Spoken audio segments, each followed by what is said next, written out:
చెప్పు చెప్పరా చెప్పు చెప్పకపోతే వదలండి.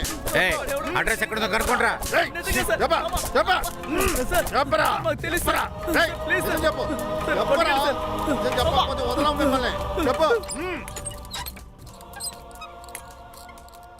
సార్ సచ్చేటట్టు కొట్టాను సార్. ఒక్కడు కూడా నోరు తెరవట్లేదు సార్. వాళ్ళకి తెలియదనుకుంటా సార్. సార్ వాళ్ళ అమ్మా నాన్న వచ్చి గొడవ చేసే ముందు పిల్లల్ని వదిలేద్దాం సార్. వాళ్ళ ఫోను దొరికింది సార్. ఈ కుట్టి గుణ ఫోను మాత్రం ఇంట్లోంచి తీశారు. కానీ ఆ జాని ఫోను మాత్రం ఇంట్లో లేదు సార్. ఎక్కడ్రా ఉన్నావు? అమ్మా ఇప్పుడు ఎందుకు మన ఫోన్ చేసావు? ఇప్పుడు నేనే అనవసరంగా సమస్యలు చిక్కున్నాను.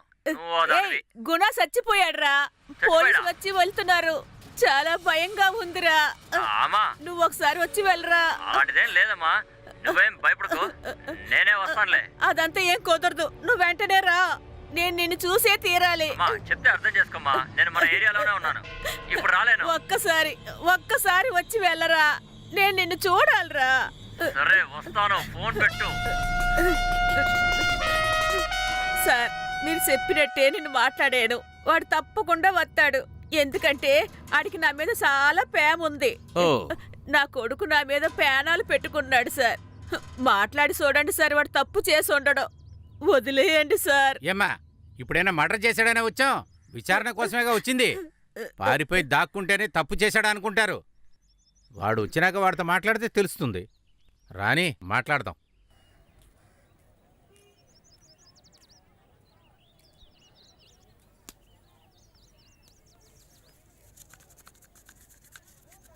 రాకురా, పోరా పోరా, పోలీసులురా. అలాగే అలాగేలే.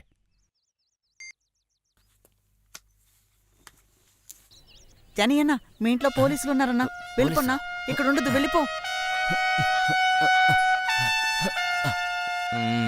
ఏ ఏరియాలోనే ఉన్నవాడికి రావడానికి ఎంత టైమా?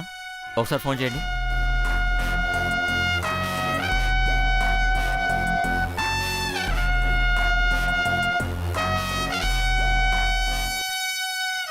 స్విచ్ ఆఫ్ అని వస్తుంది సార్.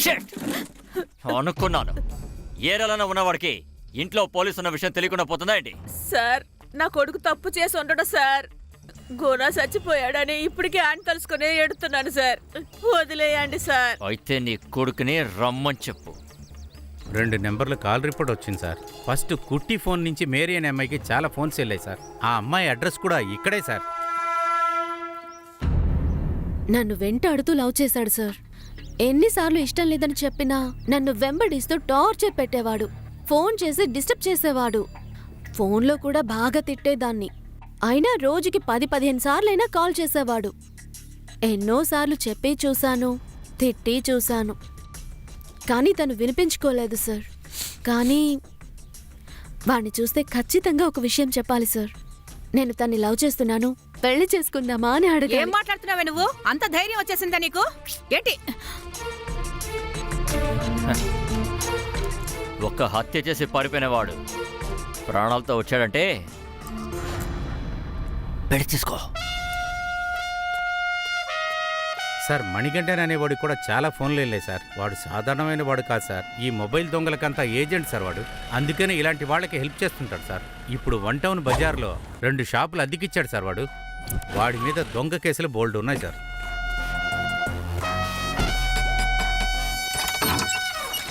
ఖాళీ ఎక్కడికి వెళ్ళాడమ్మా?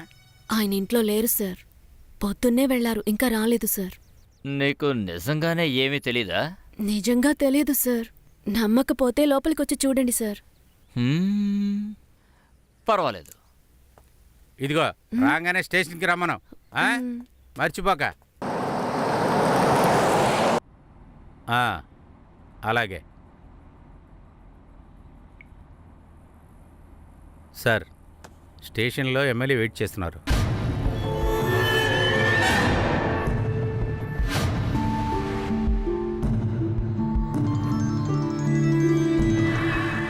ఎవరు చెప్పండి? అలాగా, ఇన్ఫార్మ్ చేస్తాలేండి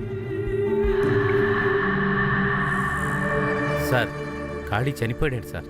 ఇవాళ పొద్దున్నే రామపురం తోటలో ఎవరో చంపేశారంట సార్. సార్ ఇప్పుడు స్పాట్గా స్టేషన్కా? స్టేషన్.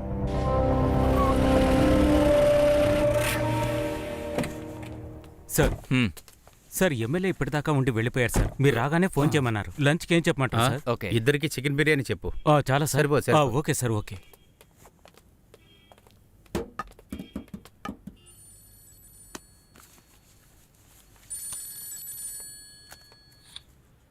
సార్ అప్పుడే వెళ్ళిపోయారు?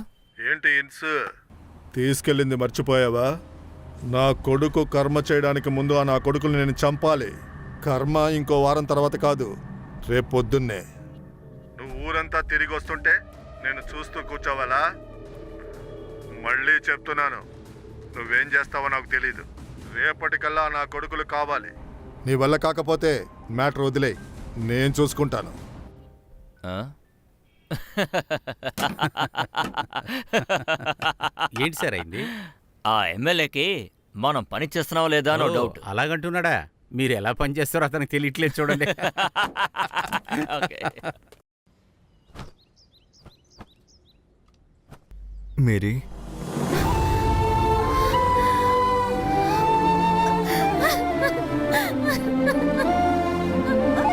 ఎక్కడికి వెళ్ళావురా? ఎక్కడికి వెళ్ళి దాక్కున్నావు? నేను నిన్ను ఎక్కడెక్కడ వెతికానో తెలుసా? నువ్వు కనిపించక ఎంత భయపడ్డానో తెలుసా?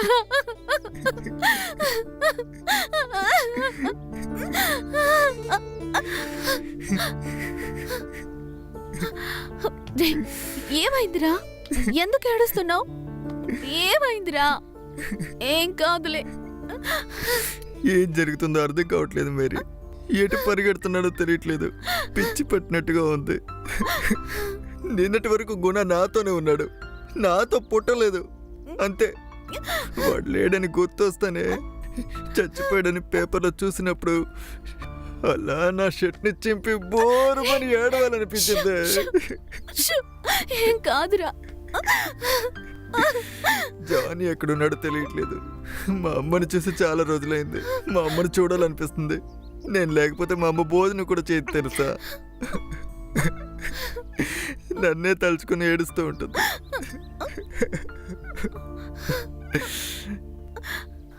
అసలేమైంది? ఎందుకు పోలీసులు నేను వెతుకుతున్నారు?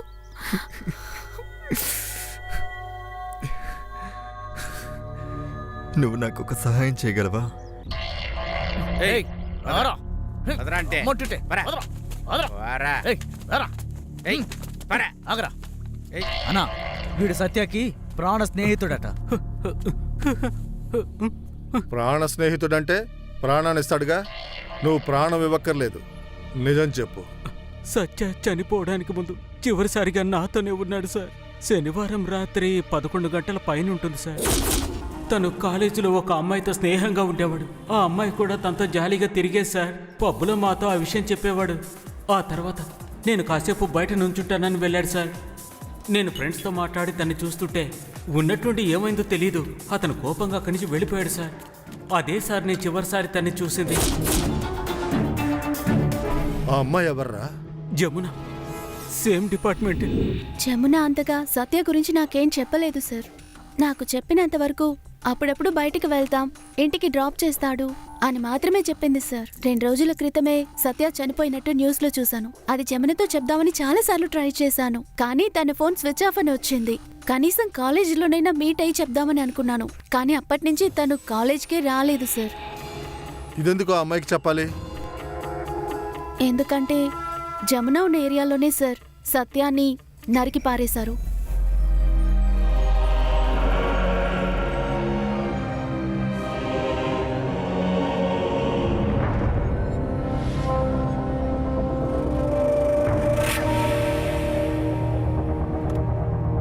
Address, photo